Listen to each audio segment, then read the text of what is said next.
Adani group के शेयरों में शुक्रवार को लगातार दूसरे सत्र में भारी गिरावट आई।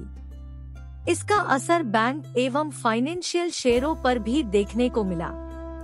भारतीय बैंकों ने अडानी ग्रुप की कंपनियों को करीब 80,000 करोड़ रुपए का कर्ज दे रखा है। दूसरी ओर LIC का अडानी ग्रुप की कंपनियों में 70,000 करोड़ रुपए से अधिक निवेश है। इस कर्ज और निवेश के डूबने की आशंका से बैंकों और LIC के शेयरों में भारी बिकवाली देखी गई।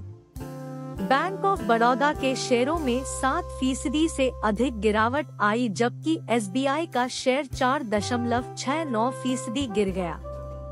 देश की सबसे बड़ी इंश्योरेंस कंपनी LIC का शेयर एक समय 4.3% तक गिर गया था, लेकिन बाद में यह 3.25% की गिरावट के साथ बंद हुआ।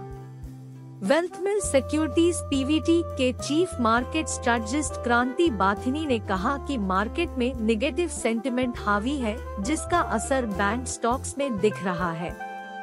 इसकी एक वजह अडानी ग्रुप के बारे में आई रिपोर्ट है। अडानी ग्रुप की टॉप 5 कंपनियों पर पिछले 4 साल में कर्ज दोगुना हो गया है। ब्रोकरेज फर्म CLSA की एक रिपोर्ट के मुताबिक अडानी ग्रुप के कुल कर्ज में भारतीय बैंकों की हिस्सेदारी 40% से भी कम है। इसके मुताबिक अडानी ग्रुप के कुल कर्ज में बैंकों का 38%, बॉन्ड्स और कमर्शियल पेपर्स का 37% और फाइनेंशियल इंस्टीट्यूशन का 11% है।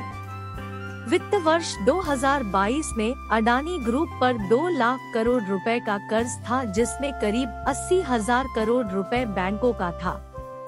कांग्रेस के नेता जयराम रमेश ने एक बयान में कहा कि सरकारी बैंकों ने अडानी ग्रुप के निजी बैंकों की तुलना में दोगुना कर्ज दिया है। इसमें से 40% कर्ज SBI ने दिया है। इससे उन लोगों का पैसा डूबने के कगार पर पहुंच गया है, जिन्होंने अपनी गाढ़ी कमाई LIC और SBI में निवेश की है। रमेश ने कहा कि अगर अडानी ग्रुप पर लगे आरोप सही है, तो SBI जैसे सरकारी बैंकों को भारी नुकसान हो सकता है। आदर्श पासरामपुरिया की अगुवाई में एनालिस्ट ने हाल में एक नोट में कहा कि अडानी ग्रुप में प्राइवेट बैंकों के मुकाबले सरकारी बैंकों का ज्यादा कर्ज है। SBI का कहना है कि अडानी ग्रुप की कंपनियों में उसका कर्ज लिमिट से कम है। हालांकि बैंक ने इस राशि का खुलासा नहीं किया है। LIC ने अडानी ग्रुप की कंपनियों में अपना निवेश बढ़ाया है। 30 सितंबर 2022 तक के आंकड़ों के मुताबिक LIC का कुल इक्विटी पोर्टफोलियो 10.27 लाख करोड़ रुपए का था। इसमें से अडानी ग्रुप की कंपनियों में LIC का निवेश करीब 7% है। हाल के महीनों में विदेशी पोर्टफोलियो निवेशकों ने अडानी ग्रुप की कंपनियों में अपना निवेश कम किया है।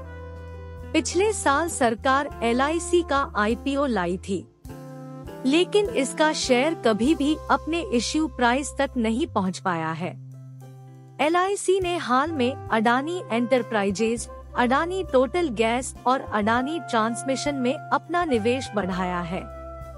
अडानी एंटरप्राइजेज में LIC का निवेश 30 सितंबर 2022 को 4.02% था, जिसका मूल्य 17,966 करोड़ रुपए था। इसी तरह अडानी टोटल गैस में LIC की 5.77%, अडानी ट्रांसमिशन में 3.46% और अडानी ग्रीन एनर्जी में 1.15% हिस्सेदारी है। इसी तरह अडानी पोर्ट्स में LIC की हिस्सेदारी 11.9% है। आज इसमें से कई कंपनियों के शेयरों में 20% तक गिरावट आई। इससे LIC को 16,300 करोड़ का नुकसान हुआ है। अडानी ग्रुप की 7 कंपनियों में LIC का निवेश है। इस बीच मार्केट रेगुलेटर SEBI इस मामले में सतर्क हो गया है। रॉयटर्स की एक खबर के मुताबिक SEBI पिछले साल अडानी ग्रुप द्वारा किए गए हर एक सौदे की बारीकी से जांच करेगा। अडानी ग्रुप ने हाल में कई बड़े सौदे किए हैं। इनमें अंबुजा सीमेंट्स और एसईसी लिमिटेड का अधिग्रहण शामिल है। साथ ही अमेरिका की short seller company Hindenburg research की रिपोर्ट की भी स्टडी की जाएगी। इस रिपोर्ट में अडानी ग्रुप पर कई गंभीर आरोप लगाए गए हैं। हालांकि अडानी ग्रुप ने इस आरोपों का खंडन करते हुए अमेरिका कंपनी के खिलाफ कोर्ट जाने की बात कही है।